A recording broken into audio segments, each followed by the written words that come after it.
नमस्ते दोस्तों, बालाजी कैडवाला में एक बार फिर से आपका स्वागत है। तितली आपको पसंद होगी, तितली हमें भी बहुत पसंद है।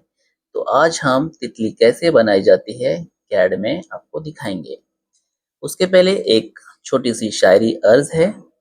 तितली का रंग दिलवालों को भाता है, तितली का रंग दिलवालों को भाता है। खिले जब बाग फूलों से, साथ में तितलियों से भी भर जाता है कुदरत की इनायत, तितलियों को भी फूलों का रंग चुराना आता है। बटरफ्लाई पेंडेंट शुरू करते हैं दोस्तों। अगर वीडियो आपको अच्छी लगे लाइक करें, दोस्तों को शेयर करें। चैनल सब्सक्राइब नहीं किया है तो चैनल सब्सक्राइब कर लें। थैंक यू दोस्तों। तो हम जैसा कि देख पा रहे हैं हमारे पास 4 व्यू था और ये एक इमेज हमने बैकग्राउंड में रखी हुई है जो कि बटरफ्लाई है। और इसके जो बीच में जो उसकी बॉडी होती है वो मार्केट शेप में है, जहाँ पे हम डायमंड बिठाने जाएंगे 1.5 के। और ये मैंने एक लाइन ले ली है, उसका कलर मैं चेंज कर रहा हूँ। तो सबसे पहले मैंने बाय डिफॉल्टर में जो कलर रखा है वो रेड रखा हुआ है कि हम इजीली वीडियो को भी देख सके और मैं भी उस पर काम करते हुए अच्छे से देख पाऊंगा। इस आर्क को बनाने के बाद मैं इसे मिरर मार दे रहा हूँ और जो डायमंड है उसे भी एक बार प्रॉपर जगह पर प्लेस करता हूँ और मिड पकड़ के इसको मिरर कर रहा हूँ। तो दोस्तों अब इसके बाद इसकी सेंटरिंग मुझे करनी पड़ेगी राइनो के सेंटर में, जिसके लिए मैंने नियर पकड़ के मार्केट शेप को सेंटर में लिया। अब हम शुरू करने जा रहे हैं 2D। सबसे पहले हमने कंट्रोल पॉइंट का लिया और इसकी हेल्प से हमने ट्रेसिंग शुरू कर दी। तो यहाँ पर हमने ट्रेसिंग वन साइड की कंप्लीट कर दी। सेम ट्रेसिंग हमने राइट साइड की भी शुरू कर दी है, जो कि नीचे से ऊपर की तरफ हम करते जा रहे हैं। तो शेप को मैं प्रॉपर देखते हुए कर रहा हूँ। मैं कोशिश कर रहा हूँ कि मैं वन टाइम में अच्छा सा एक शेप क्रिएट कर पाऊँ। अब यहाँ पे एक ड्रॉप शेप है जहाँ पे जाली बन रही है, उसे भी मैंने ट्रेसिंग कर रहा हूँ। और हमें ट्रेसिंग सिर्फ एक तरफ ही करना है, दूसरी तरफ हम मिरर मारने वाले डिज़ाइन को, क्योंकि इससे हमारा टाइम भी बचेगा और डिज़ाइन में एक लुक भी आएगा। तो मैं इसे बीच में से कट करने जा रहा हूँ। कट कर दिया है और नीचे का मैं ऊपर की तरफ को मिरर मारूंगा। मिरर मारने के लिए मैं स्पेस कमांड का यूज़ कर रहा हूँ, जिससे वो मिरर हो जाएगा। ये एक शॉर्टकट की है। अब जो शेप है मैं वन साइड शेप को सही करूंगा तो साथ साथ में ऊपर की तरफ का शेप भी अच्छा होता जाएगा। तो ये एक अच्छा सा शेप हमारे सामने आ चुका है, जिसे मैं रिबिल्ड कमांड की हेल्प से और भी ज़्यादा स्मूथ करूंगा।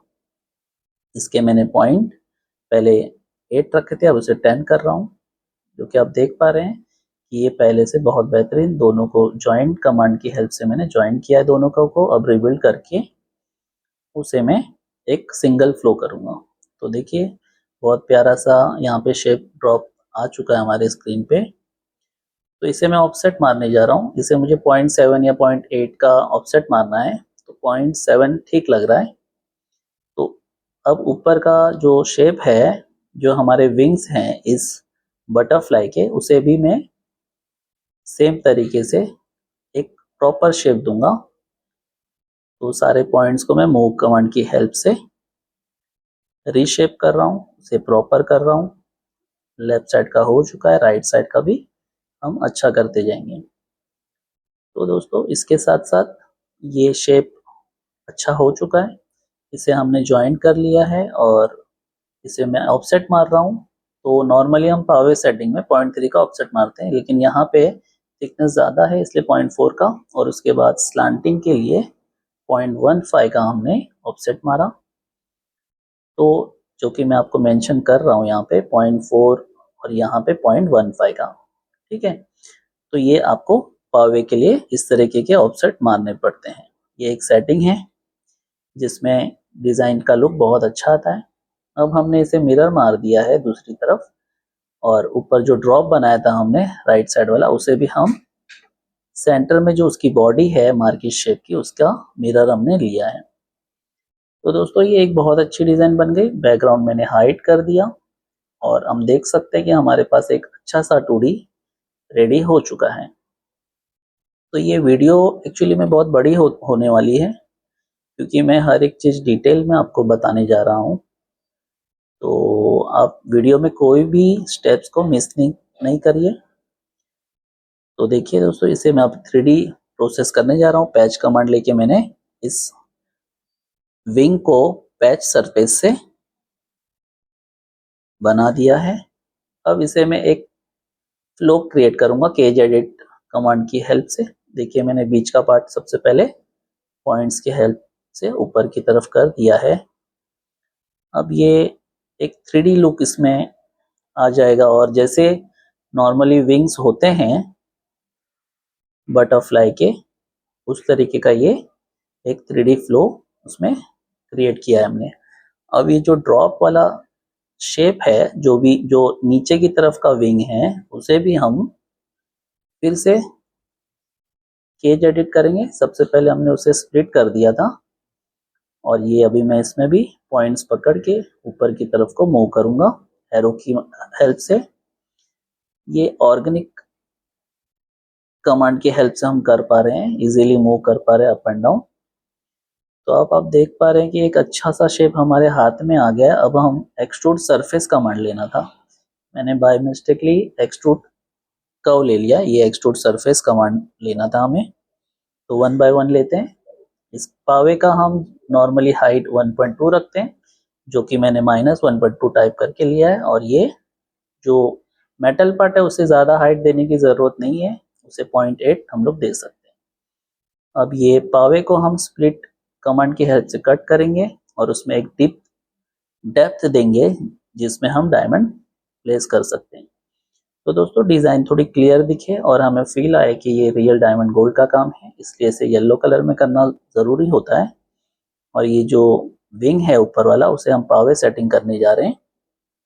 उसके लिए हमें उसके अंदर का जो सरफेस है उसे नीचे डिप देना पड़ेगा, और वहाँ पे लाइन कमांड की हेल्प से उन दोनों को शिफ्ट रोल करना है।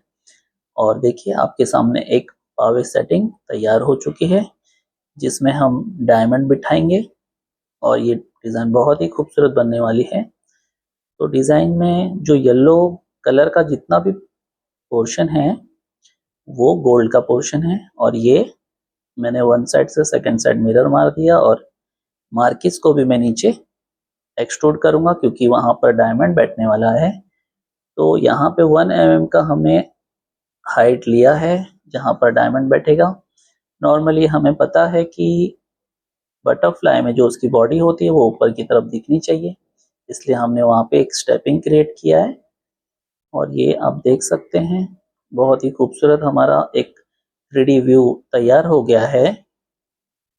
लेकिन इसे कंप्लीट दिखने के लिए, एक रियल डायमंड ज्वेलरी का फील देने के लिए हमें आगे बहुत कुछ करना है। जैसे कि हमें इसमें डायमंड बिठाने होंगे, डायमंड को सेट करने के लिए प्रॉन्ग लगाने होंगे। 1.5 का जो डायमंड हमने सेंटर में यूज किया था मार्केट में, वो पहले लगा लेते हैं, और इसे हम वन साइड से दूसरी तरफ मिरर मार देंगे। लेकिन आप देख पा रहे हैं कि इनके बीच में बहुत बड़ा डिस्टेंस है। लाइनियर अलाइन लाइनियर की हेल्प से हम इसे देख पा रहे हैं। 0.62 का ये जो गैप है बहुत ज़्यादा है, इसे हमें अंडर 0.2 के तक लेकर आना है, मतलब 0.2 से कम रखना है, ज़्यादा नहीं रखना है, क्योंकि हमें इसे सेटिंग करनी है प्रॉन्ग की हेल्प से। तो दोस्तों, इसे हमने काफ़ी नज़दीक कर दिया है। अप्रॉक्स 0.15 भी अगर हम डिस्टेंस रखते हैं दोनों डायमंड का, तो भी ये बहुत अच्छे से सेट होगा। तो टेक्निकल फॉल्ट अगर हम कैड फाइल में रखेंगे तो डिज़ाइन फ्यूचर में कुछ ना कुछ प्रॉब्लम दे सकती है। तो टेक्निकली 0.15 के लगभग का डिस्टेंस हमको मिल रहा है। तो देख सकते हैं स्क्रीन पे 0.16 आ रहा है। तो 0.16 भी कोई हमको प्रॉब्लम नहीं देगा, प्रॉपर हमारा काम हो जाएगा। ये मैं सर्कल कमांड की हेल्प से प्रॉन्ग बना रहा हूँ 0.55 की, जिसे हम हाइट देंगे। और इसे मैं 0.6 कर रहा हूँ, थोड़ा पतला लग रहा है, थोड़ा मोटा कर देता हूँ। और इसे एक्सट्रूड कमांड की हेल्प से हम 0.8 की हाइट देंगे, -0.2, मतलब सरफेस के अंदर 0.2 होगा और ऊपर 0.8 होगा, मतलब 0.9 या 0.8 की हम लोग हाइट दे सकते हैं। तो यहाँ से ऊपर फिलिट कमांड की हेल्प से मैं इसका ऊपर का पोर्शन प्रॉन्ग का राउंडिश कर रहा हूँ और इसे मिरर मार देंगे और टॉप व्यू में आकर इसी सेम प्रॉन्ग को कॉपी करेंगे और दोनों तरफ डायमंड के ऊपर मर्ज रखेंगे और वन साइड प्लेस करने के बाद सेकंड साइड मिरर मारेंगे। तो दोस्तों बहुत खूबसूरत सी एक डिज़ाइन हमारे पास रेडी हो गई है। देखिए मार्किस कितना खूबसूरत लगने लगा है अब, लेकिन थोड़ा सा उसका आउटर बॉर्डर ज़्यादा दिख रहा है, तो हम उसे कम कर देंगे 1D कमांड की हेल्प से। तो अब हमारे पास काफ़ी डायमंड्स हैं, जिनमें से हमें 1.2 का डायमंड सिलेक्ट करना है और जो विंग्स हैं बटरफ्लाई के, वहाँ पर इन्हें प्लेस करना है। तो डायमंड प्लेस करना भी एक बहुत बड़ा चैलेंज का काम होता है, क्योंकि ज़रूरी नहीं कि हम एक बार में डायमंड अच्छे से प्लेस कर पाएँ। चलिए हम कोशिश करेंगे कि वन टाइम में हम इसे अच्छा प्लेस कर पाएँ, क्योंकि ये एक लाइव वीडियो है जिसमें हम कोशिश करेंगे। अगर कोई एरर आ भी जाता है तो कोई बात नहीं, क्योंकि ऐसा नॉर्मली होता है कि वन टाइम में भी डायमंड नहीं भी बैठते। तो फिलहाल हमें ऐसा फील हो रहा है कि ये वन टाइम में बैठ रहे हैं और हमें जो एम्प्टी स्पेस दिख रहे हैं, सरफेसेस दिख रहे हैं, वो ना दिखे, ऐसी कोशिश करनी है। तो जैसे कि अभी हम देख रहे हैं 1.2 का डायमंड वहाँ पे नहीं आ पा रहा था, हम बड़ा डायमंड लेंगे 1.4 तक का, उसे बिठाएंगे क्योंकि वो वहाँ पर आ सकता है। तो देखिए दोस्तों ये आ गया है, हमने डायमंड प्रॉपर प्लेस कर दी। यहाँ पे जगह कम पड़ रही है तो शायद यहाँ पे 1.3 का बैठ जाए। तो चलिए 1.3 का डायमंड ले लेते हैं और इसे बैठाकर देखते हैं। अगर ये प्रॉपर लगता है या प्रॉपर बैठ रहा है तब तो हमें आगे बढ़ने मिलेगा, नहीं तो फिर हमें डायमंड दूसरा चूज करना पड़ेगा। तो देखिए दोस्तों यहाँ पे प्रॉपर ये बैठ गया है। तो हमने कुछ काफी कम समय में इसे डायमंड प्लेसिंग कर दी, वो भी वन टाइम में। तो चलिए इसे मिरर मार देते हैं सेकंड साइड। देखिए उसके सामने की तरफ हमने मिरर मार दिया है, तो ये डायमंड प्लेसिंग का काम खत्म। अब हमें एक प्रोसेस करना है प्रॉन्ग बनाने का, जो कि काफ़ी लंबा प्रोसेस है, लेकिन हम जैसा कि आपको बता रहे थे कि इस वीडियो में हम आपको डिटेल में डिज़ाइन दिखाएंगे कि किस तरीके से बनाई जाती है रियल डायमंड ज्वेलरी कैड में। तो सबसे पहले हम सर्कल बनाएंगे 0.45 का और उससे थोड़ा सा बड़ा प्रॉन्ग 0.48 का, फिर 0.5 का, उसके बाद 0.55। 0.53 हमसे छूट गया है, वो हम बना लेंगे। 0.58 पहले बना लेते हैं, 0.6 बना लेते हैं। तो 0.57 का हमने सर्कल स्किप किया था, तो जो भी हमने बना चुके हैं अब हम इसे 0.2 और 2.5 के डिस्टेंस पे राइट साइड को मूव करते जा रहे हैं कि हम चाहते हैं कि हमें इजीली पता चले कि हमारे पास कितने प्रॉन्ग हैं और उन्हें कैसे हमें यूज करना है। तो देखिए हम इसे राइट साइड की तरफ डिस्टेंस थोड़े थोड़े डिस्टेंस पे रखते जा रहे हैं और इनकी जो मेजरमेंट है 0.45, 0.48, 0.5, 0.53 जो भी हमने लेंथ रखी थी आप सामने देख सकते हैं।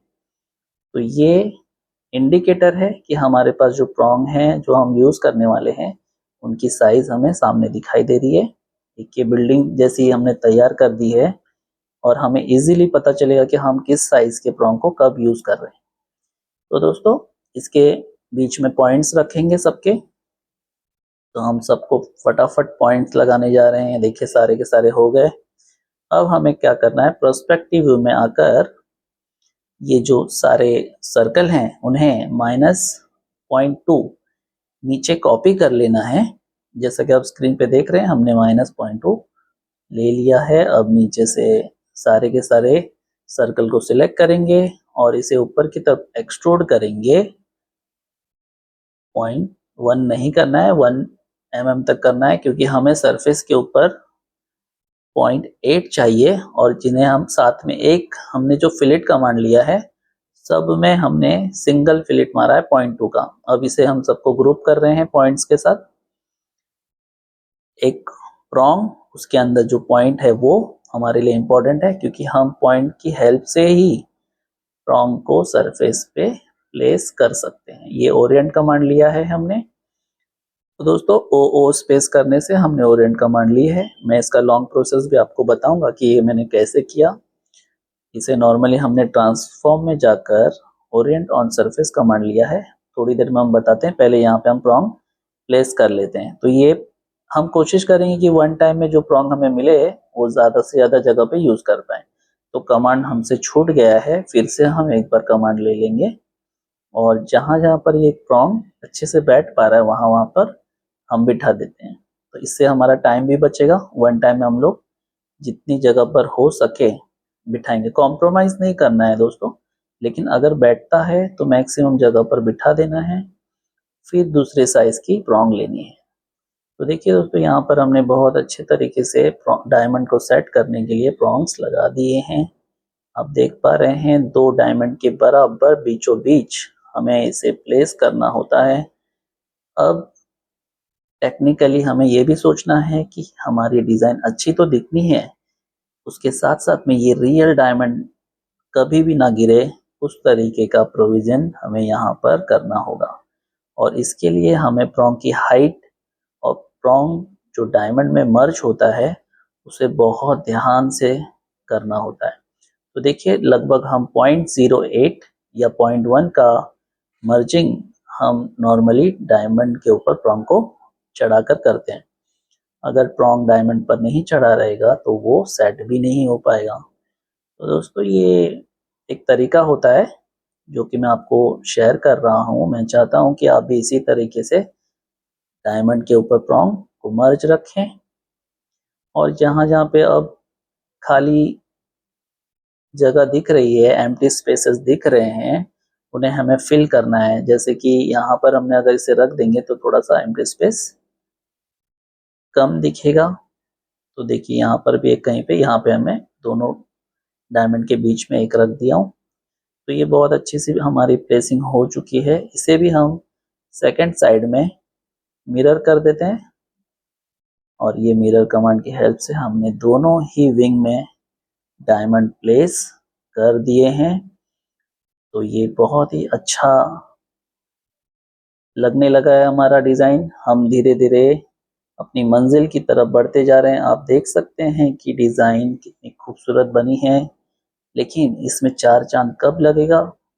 जब हम इसके सारे के सारे एक्स्ट्रा कंटेंट हटा देंगे, जैसे कि कर्व हो गए, और इसमें गैलरी क्रिएट कर देंगे। तो जो गैलरी होती है वो रियल डायमंड ज्वेलरी को एक रियल लुक देती है और पहनने वाले को भी बहुत अच्छा फील होता है। तो गैलरी के लिए प्रोजेक्ट टू सी प्लेन हम कर रहे हैं। ये हमने सी प्लेन कर दिया है, मतलब राइनो की जो सरफेस है, जो पेज है, उस पर हमने इसे प्रॉपर तरीके से सजा कर रख दिया है। अब हम इसे रिबिल्ड करेंगे, कॉपी करके रिबिल्ड करेंगे, जिससे हम इसे अंदर की तरफ को एक मेटल की थिकनेस क्रिएट कर पाएंगे। तो ये ऑफसेट हमने कमांड लिया है 0.8 का, और आउटर के साथ इसे हम एक्सट्रूड मारेंगे 0.8 का। ये एक्सट्रूड कमांड लिया मैंने, 0.8 मार दिया। इसकी हाइट भी 0.8 रखेंगे। तो ये जो मेटल है ये गैलरी में नीचे का पोर्शन होता है। तो देखिए ये एक सरफेस के सी प्लेन पर था, इसे हम अब क्या कर रहे हैं, नीचे की तरफ मूव कर रहे हैं। कोशिश ऐसी करनी है कि डिजाइन के जस्ट नीचे 1 mm का गैप हमारे पास होना चाहिए। अगर कहीं पे कम भी होगा चलेगा, लेकिन कोशिश करनी है कि मैक्सिमम जगह पर 1 mm या 0.8 तक का ओपन एरिया हमारे पास गैलरी में हो, जिससे कि हम डिजाइन और गैलरी में डिफरेंशिएट कर पाए। तो देखिए सारे के सारे पॉइंट हमने हाइड कर दिया सिलेक्ट करके। अब हमारे पास में डायमंड है, प्रॉन्ग है, गैलरी है।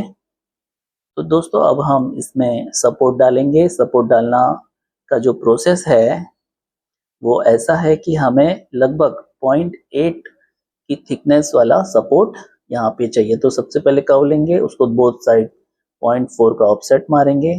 तो हमारे पास जो दो लाइन है उनके बीच की गैप 4 होगी।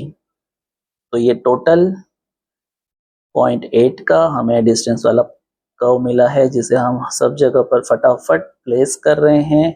हमारे पास टाइम कम है, अब तक हमें लगभग 20 मिनट के लगभग हो चुके हैं।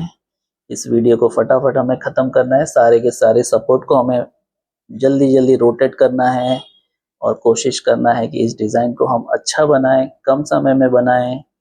नॉर्मली इस तरीके की डिज़ाइन बनाने में 1-1.5 घंटा 2 घंटा लगता है, लेकिन मैंने यहाँ पर इसे कोशिश की है आप लोगों के लिए कि कम से कम टाइम में बना पाऊँ। तो पूरा का पूरा कंसंट्रेशन मेरा इस डिज़ाइन पर है।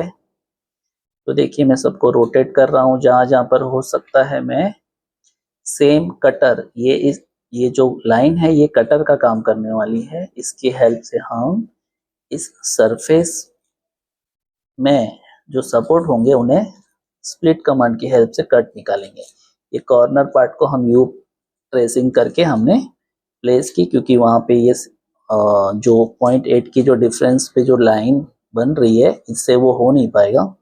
तो 0.8 एरिया में हमें अलग से कर्व ड्रॉ करने हैं, क्योंकि स्ट्रेट लाइन होगा तो वो दूसरे पार्ट के ऊपर चढ़ेगा तो वो खराब लगेगा, इसलिए हम इसे यू शेप में क्रिएट कर रहे हैं। तो दोस्तों काफ़ी सपोर्ट हमने लगा दिए हैं। कुछ जगहों पर, जैसे इस जगह पर मैं मैनुअली नए लाइन लेने पड़ते हैं। जहाँ जहाँ पर ऐसा होगा वहाँ वहाँ पे हमें ऐसे करना होगा कि हमें मैनुअली लाइन लेनी होगी। अब हम इसे ऊपर वाले पोर्शन को एक्सट्रैक्ट कर चुके हैं, और एक्सट्रैक्ट करने के बाद हमने इस सरफेस को कॉपी की और नीचे का जो पॉली सरफेस था गैलरी का, उसे हमने लॉक कर दिया और उसे फिर से पेस्ट कर दिया। और अब हमने स्प्लिट कमांड की हेल्प से सरफेस को कट कर दिया। एक सरफेस हमसे छूट गया है, ये नीचे का जो लॉक दिखाई दे रहा है ब्लैक में, तो उसे भी हम लोग स्प्लिट कर देते हैं। तो दोस्तों छोटी मोटी गलतियां होती रहती हैं, क्योंकि हम स्पीड में इस डिज़ाइन को आगे लेकर जा रहे हैं। तो ये डिज़ाइन यहाँ पर भी हमने स्प्लिट कर दी है। अब हम कोशिश करेंगे कि जल्दी से हम इसके सपोर्ट को एक हाइट दे दें और आपको दिखा दें कि इस डिज़ाइन की खूबसूरती इस गैलरी से कैसे आती है। तो देखिए दोस्तों, यहाँ पर हम गैलरी की बनाने की तरफ बढ़ते जा रहे हैं, और ये सारे के सारे जो एक्स्ट्रा सरफेस हैं उन्हें हम डिलीट कर रहे हैं, और हम प्रोस्पेक्टिव में जाकर देखेंगे कि ये सारे के सारे सपोर्ट हमारे सामने हैं, लेकिन इनकी हाइट, इनकी मेटल की थिकनेस नहीं है। अब हम इसे एक साथ में हाइट दे देंगे, और जहाँ जहाँ पर हमें लगेगा कि हाइट कम करने की ज़रूरत है या कहीं पर बढ़ाने की ज़रूरत है, उन्हें हम सही करेंगे। जो प्रॉपर है उन्हें हम लॉक कर रहे हैं, और जो प्रॉपर नहीं है उन्हें हम प्रॉपर जगह पर 1D कमांड या मूव कमांड की हेल्प से सही जगह पर लेकर आ रहे हैं। तो आप देख पा रहे हैं यहाँ पर हमने मूव कमांड की हेल्प से और 1D कमांड की हेल्प से सपोर्ट को अच्छा कर लिया है। ये हमारे डिज़ाइन की खूबसूरती को बढ़ा रहा है। आप देख पा रहे हैं, आपके सामने एक कंप्लीट पेंडेंट तैयार हो चुका है, और इसकी खूबसूरती को दिखाने के लिए हम रेंडरिंग प्रोसेस करेंगे, जो कि नॉर्मली हम करते हैं। यहाँ पर आप देख सकते हैं डायमंड के कलर ऑलरेडी ब्लू कलर के हैं, और हमें मेटल का कलर येलो करना है। उसके लिए हमें प्रॉपर्टीज में जाना पड़ेगा, और प्रॉपर्टीज में ऑब्जेक्ट लेंगे, और ऑब्जेक्ट में सबसे ऊपर व्हाइट कलर के ऊपर क्लिक किया, उसे हम गोल्डन कलर देंगे, जिससे हमारा जो बटरफ्लाई है उसका कलर येलो हो जाएगा। अब देखिए आपकी डिज़ाइन कितनी खूबसूरत लग रही है। तो दोस्तों ये डिज़ाइन बैकग्राउंड ब्लैक रखने के बाद देखिए कितना खूबसूरत लगने जा रहा है, और ये हम देख पा रहे हैं कि 4 व्यू हमारे सामने हैं, और इसे हम जिसके लिए भी बना रहे होंगे, क्लाइंट के लिए, हमारे सीनियर के लिए, या हमारे जो भी कलीग्स होंगे जिन्हें भी हमें ये दिखाना होगा, उसे हम पर्सपेक्टिव में इस डिज़ाइन को रेंडर करके दिखा सकते हैं।